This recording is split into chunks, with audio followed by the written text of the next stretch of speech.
네, 안녕하세요. 저는 피부의학 정보를 다루는 유튜브 채널 피부왕 정윤을 운영하고 있는 문정윤 원장이라고 합니다. 현재 리원 피부과에서 근무를 하고 있고요. 피부과 전문의입니다. 또 이렇게 의학 전문 정보를 전달하는 식 채널에 초대해 주셔서 정말 영광입니다. 마데카솔 요새 엄청나게 관심들이 많으시죠. 마데카솔을 모르는 분들은 아무도 없으실 텐데요. 이 상처가 났을 때 바르는 국민연고, 저도 집에 하나를 가지고 있습니다.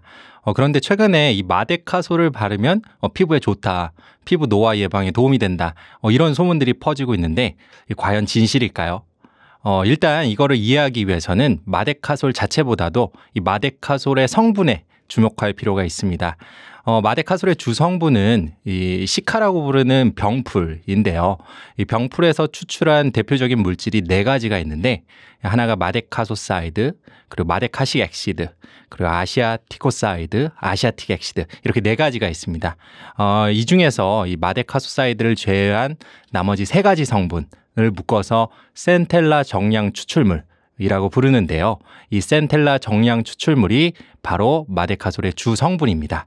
자, 그런데 이렇게 병풀에서 추출한 물질이 실제로 피부에 엄청난 도움이 된다는 근거들이 이미 많이 밝혀져 있어요. 예를 들자면 섬유화 세포를 자극해서 이 콜라겐 합성을 촉진한다. 이런 얘기도 있고요. 그리고 항균, 항바이러스 작용을 하기도 한다. 그리고 항산화 작용을 하면서 세포를 보호하고 또 염증 반응을 줄여준다는 그런 얘기도 있고요. 실제로 한 연구에서는 이 얼굴 주름 개선에 잘 알려진 성분인 트레티노인과 이 주름 개선 정도를 비교하였는데 물론 트레티노인보다는 조금 약했지만 그래도 입술이나 눈가 주변의 잔주름 개선에 도움이 된다는 사실이 밝혀지기도 했습니다. 따라서 이 마데카솔을 잘 쓰면, 특히 이 마데카솔 성분인 병풀 추출물을 잘 쓰면 피부 건강 그리고 피부 노화 예방에 도움이 된다. 이 얘기는 진실이라고 말씀을 드릴 수 있는데요. 다만 이 마데카솔은 사실 화장품이 아니라 의약품이기 때문에 이 사용에 주의가 필요합니다. 실제로 이 마데카솔을 화장품 대용으로 사용하다가 알러지나 접촉 피부염이 생긴 사례들도 많이 있고요. 또 피부가 예민한 분들의 경우 마데카솔의 성분이 직접적으로 피부를 자극해서 문제가 되는 경우도 있습니다. 또한 이 마데카솔에는 여러 가지 라인업이 있는데요.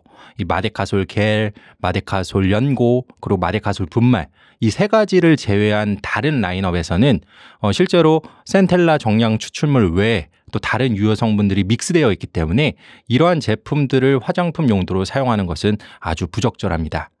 따라서 이 마데카솔 자체를 화장품 용도로 사용하기보다는 이 마데카솔의 주성분인 병풀 추출물이 포함된 화장품을 이 데일리로 사용하는 것을 더 권장을 드리고요.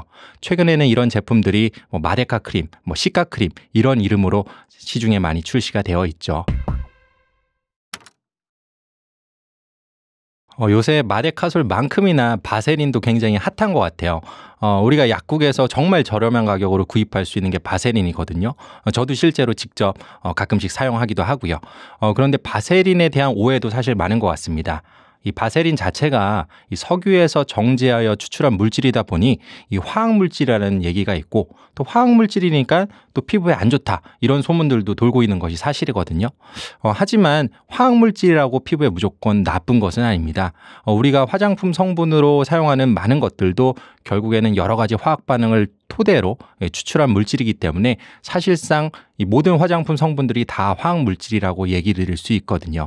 사실 그보다는 이 바세린이 발암물질이다. 사실 이런 소문도 있어서 사실 많은 분들이 또 걱정하시는 부분도 있는데요. 결론부터 말씀을 드리자면 이것 또한 상당히 오해가 비롯되어 있습니다.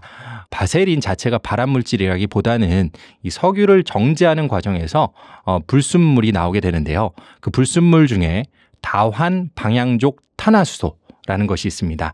이것이 실제로 발암물질이기 때문에 우리가 석유를 정제한 물질은 위험할 수 있다. 이렇게 얘기를 하는 건데요. 실제로 시중에 출시되는 바세린은 이 순도 100%의 이런 불순물들을 완전히 정제한 제품만이 시장에 출시가 되기 때문에 사실 우리가 사용하는 바세린은 발암 물질로부터 안전하다 이렇게 말씀을 드릴 수 있는 것이고요. 그래서 저도 가끔씩 바세린을 직접 사용을 하고 있습니다. 그리고 이 바세린이 정말 피부에 도움이 되느냐? 이 역시도 많은 분들이 궁금해 하시죠. 사실 바세린은 굉장히 높은 피부 보습 효과를 가지고 있습니다. 피부 보습을 나타낼 수 있는 여러 가지 성분들 중에 이제 밀폐제라는 게 있는데 바세린이 세상에서 가장 강력한 밀폐제 중에 하나이죠. 밀폐제는 이 말 그대로 피부를 밀봉하듯이 막아버려서 이제 피부 안에 있는 수분이 빠져나가지 못하도록 막고 피부를 촉촉하게 유지시켜 줄 수 있는 물질을 말하는데요. 따라서 바세린을 바르면 굉장히 뛰어난 이 보습 효과를 얻을 수 있죠. 그래서 이 바세린은 주로 피부가 건조한 부위, 뭐 예를 들어서 입술이나 뭐 팔꿈치, 뭐 잘 갈라지는 뭐 발 뒤꿈치 이런 부위에 주로 사용해 볼 수가 있고요. 그것을 떠나서 입 주변이 건조하다거나 뭐 눈가 주변이 건조하다거나 건조해서 잔주름이 잘 생기는 부위에도 얼마든지 바세린을 활용해 볼 수 있습니다. 제가 또 이제 바세린의 활용법에서 추천하는 방법 중에 하나는 우리가 평소에 바르는 뭐 수분크림, 뭐 로션 이런 것들이 있죠. 사실 수분크림과 로션도 상당히 좋은 보습 효과를 나타내지만 그것만 발랐을 때는 좀 피부가 당기고 건조하다고 호소하는 분들이 계세요. 사실 수분크림이나 로션으로 충분한 수분을 공급해도 금방 수분이 증발해버리면 다시 건조해질 수밖에 없는 것이 사실입니다. 따라서 이런 것들을 먼저 사용한 뒤에 그 위에 살짝 바세린을 덧바르게 되면 이 바세린이 수분을 가두어주는 효과가 있기 때문에 훨씬 더 보습 효과를 극대화할 수가 있죠. 그래서 피부가 많이 건조하신 분들은 이제 자기 전에 수분크림을 바르고 그 위에 살짝 바세린을 덧발라 보는 것을 한번 추천을 드리고요. 다만 한 가지 주의사항은 바세린을 너무 자주 바르거나 또 바세린을 너무 많이 과량 바르게 되면 오히려 모공을 막아서 이 트러블을 유발할 수 있습니다. 따라서 가급적 지성 피부보다는 건성 피부에서 또 정말 건조한 부위, 필요한 부위 위주로만 소량씩 바세린을 사용해 보는 것을 추천드리고 싶네요. 요새 또 약국 엽고들이 굉장히 핫하죠. 올리브영이나 뭐 다이소 이런 데 가서 화장품은 많이 사더라고 할지라도 사실 약국에 가서 연고를 사는 경우는 별로 없어요. 그런데 사실 약국에도 이제 피부에 도움이 되는 연고들이 굉장히 많아요. 그래서 저도 몇 가지 집에 구비해 두고 사용을 하고 있는데요. 첫 번째로 추천해 드릴 것은 비판텐 연고입니다. 비판텐 연고는 아기를 키워보신 분들이라면 다들 잘 알고 계실 텐데요. 바로 아기들 기저귀 발진에 사용하는 연고이죠.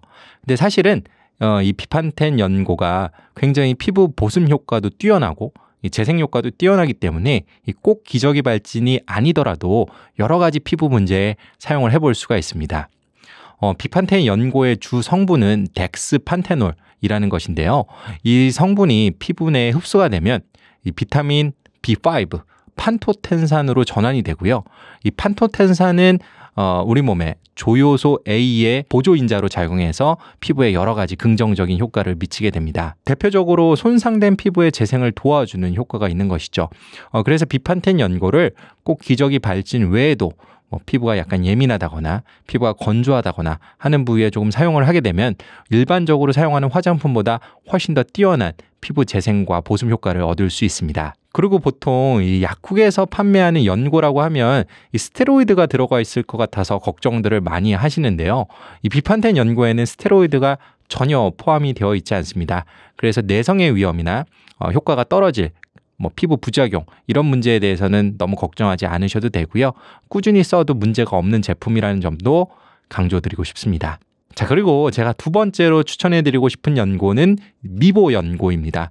미보 연고는 조금 생소하신 분들도 많으실 텐데요.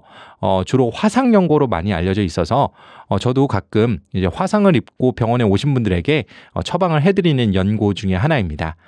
그런데 이 연고가 꼭 화상만 치료하는 게 아니라 사실 여러 가지 또 피부에 긍정적인 효과를 가져다 주거든요. 이 미보 연고의 주 성분은 베타시토스테롤이라는 것인데요. 이것은 피부에서 혈관의 신생, 합성을 촉진하기도 하고요. 상처 치유를 촉진하기도 하고 그리고 공기나 세균이 침입하는 것을 막아주는 오일막 역할을 하기도 합니다. 실제로 미보 연고를 발라보면 참기름 냄새가 나는 것을 알 수 있는데 이 참기름에서 뽑아낸 성분이 바로 베타시토스테롤입니다. 그래서 미보 연고는 꼭 화상을 입은 부위 외에도 어디 피부가 까졌거나 피부가 다쳤거나 피부에 상처가 생긴 부위에 잘 활용하시면 아주 뛰어난 피부 재생 효과를 얻으실 수 있을 것입니다. 그리고 제가 또 하나 추천하고 싶은 연고는 리도맥스 크림과 그리고 세레스톤지 크림인데요. 사실 이들은 스테로이드 성분입니다. 제가 스테로이드 성분을 추천하니까 많은 분들이 의아해 하실 수 있을 것 같아요. 스테로이드 위험한 거 아니야? 그거 부작용 생긴다던데. 맞습니다. 우리가 잘못 사용하면 부작용이 생길 수 있는 것도 맞지만 사실 올바르게 적절히만 사용한다면 상당히 좋은 효과를 보실 수 있는 게 바로 스테로이드 크림입니다. 특히 가끔씩 우리 생활하다 보면 막 붉은 발진 같은 게 올라올 때도 있고요.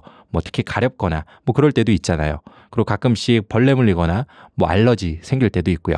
이럴 때 방금 말씀드린 크림을 발라주시면 생각보다 쉽게 그 문제들을 해결할 수 있습니다. 리도맥스 크림은 이 스테로이드 강도가 아주 약한 클래스 6에서 클래스 7 정도의 강도를 가지고 있어 주로 얼굴 피부나 애기 피부 같이 얇은 피부에 사용하기가 좀 적합하고요.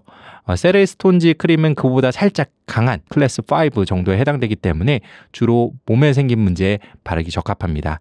다만 효과가 좋다고 해서 과량을 사용하거나 일주일 이상, 2주일 이상 장기간 사용하게 되면 피부가 얇아지거나 내성이 생기는 등의 다른 부작용이 생길 수 있기 때문에 반드시 단기간에 적절한 용량만을 사용하는 것을 추천드리겠습니다.